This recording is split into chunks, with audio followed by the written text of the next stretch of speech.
Iran যুদ্ধের জেরে তেল এবং গ্যাসোলিনের দাম নভেম্বরের মধ্যবর্তী নির্বাচন পর্যন্ত চড়া দামে থাকতে পারে। মানে তেলের দাম এই মুহূর্তে কমার আপাতত কোনো চান্স নেই। নভেম্বর পর্যন্ত দাম বাড়বে। এই খবর সামনে আসতেই গোটা বিশ্ব জুড়ে হইচই পড়ে গিয়েছে।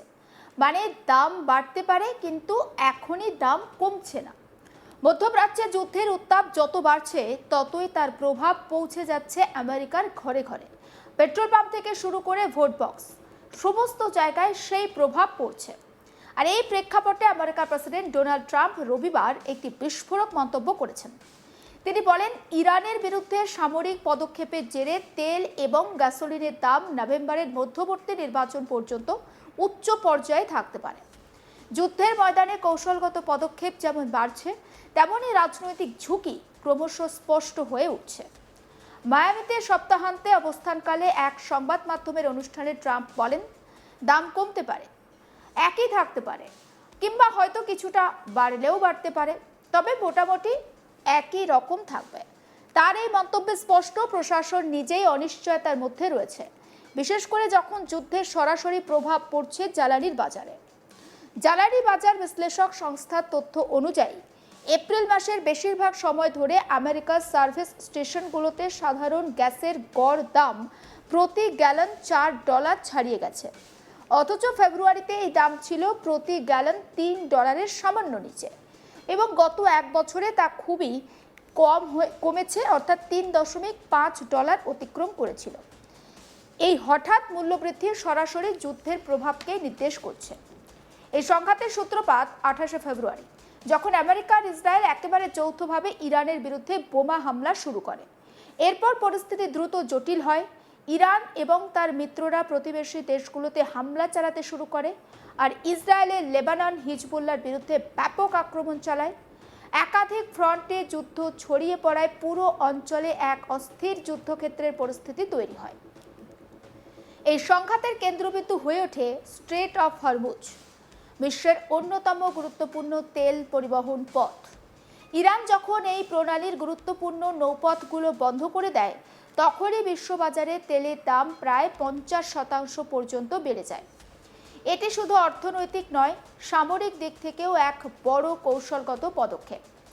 রবিবার পাকিস্তানে দীর্ঘ আলোচনার পর কোনো সমাধান না মেলায় ট্রাম্প ঘোষণা করেন যে আমেরিকান নৌবাহিনী হরমুজ প্রণালীতে অবরোধ সৃষ্টি করবে। তিনি তার ট্রুথ সোশ্যাল প্ল্যাটফর্মে হুঁশিয়ারি দিয়ে বলেন, যারা অবৈধ মাসুল দেবে তারা গভীর সমুদ্রে নিরাপদ পথ পাবে না।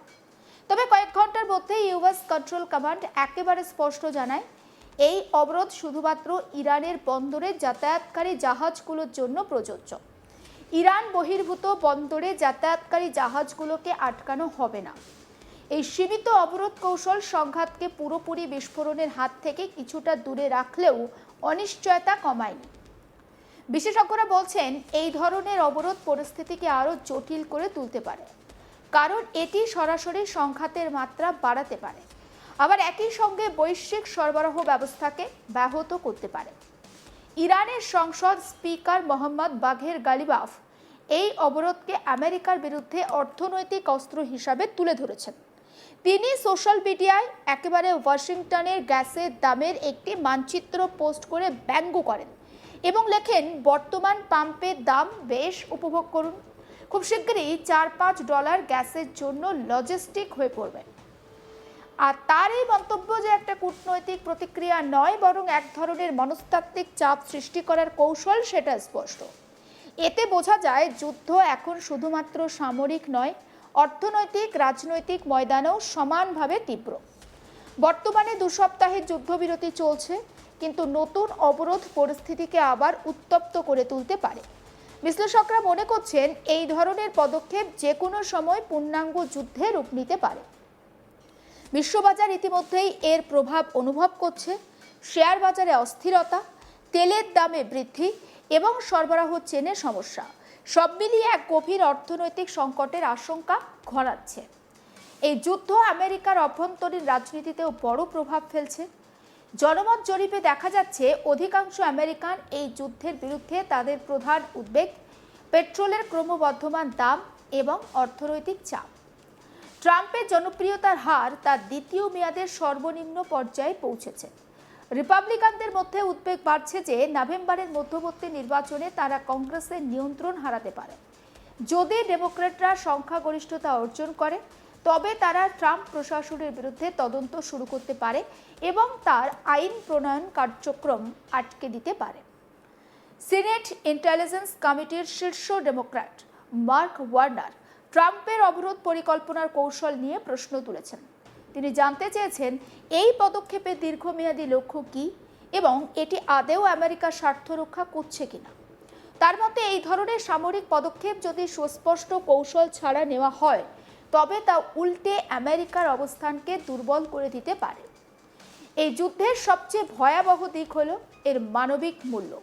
হাজার হাজার বেসামরিক মানুষ তারা জানে শেষ হয়েছেন, যাদের অধিকাংশ ইরান লেবাননের বাসিন্দা। অবকাঠামো ধ্বংস হয়েছে, শরণার্থীর সংকট দেখা দিয়েছে, স্বাস্থ্য ব্যবস্থা ভেঙে পড়েছে। সব মিলিয়ে একটা গভীর মানবিক বিপর্যয় তৈরি হয়েছে। মধ্যপ্রাচ্যের এই সংঘাত এখন আর তাই শুধু আঞ্চলিকভাবে সীমাবদ্ধ নেই, এটি বৈশ্বিক সংকটে পরিণত হয়েছে। স্ট্রেট অফ হরমুজের মতো গুরুত্বপূর্ণ পথ নিয়ন্ত্রণের লড়াই বিশ্ব অর্থনীতিকে নাড়িয়ে দিচ্ছে। আমেরিকার রাজনৈতিক ভবিষ্যৎ, ইরানের কৌশল এবং বৈশ্বিক বাজার সবই এখন এই যুদ্ধের সঙ্গে ওতপ্রোতভাবে জড়িয়ে। যুদ্ধের ময়দানে গুলি থামলেও তাই অর্থনৈতিক আর রাজনৈতিক লড়াই থামার কোনো লক্ষণ নেই।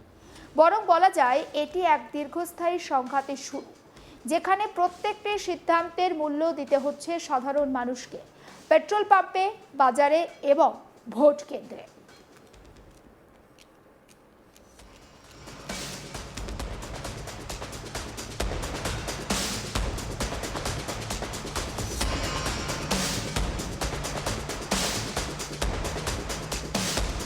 ইতিমধ্যে ডোনাল্ড ট্রাম্পের জনপ্রিয়তার হার তার দ্বিতীয় মেয়াদে একেবারে সর্বনিম্ন পর্যায়ে পৌঁছেছে।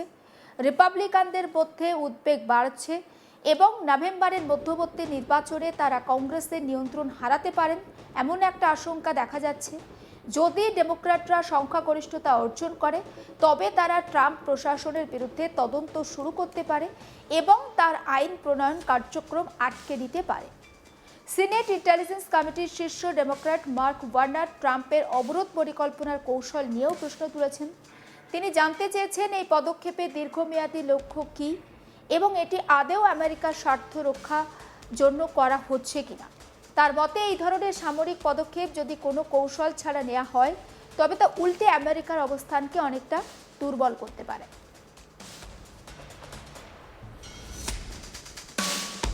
এই যুদ্ধের সবচেয়ে ভয়াবহ দিক হলো এর মানবিক মূল্য। হাজার হাজার বেসামরিক মানুষ তারা জানে শেষ হয়েছেন এই যুদ্ধের কারণে, যাদের অধিকাংশ ইরান আর লেবাননের বাসিন্দা। সমস্ত আপডেট পৌঁছে দেবো আপনাদের কাছে। নজর রাখুন আজ তাক বাংলায়, সাবস্ক্রাইব করতে ভুলবেন না।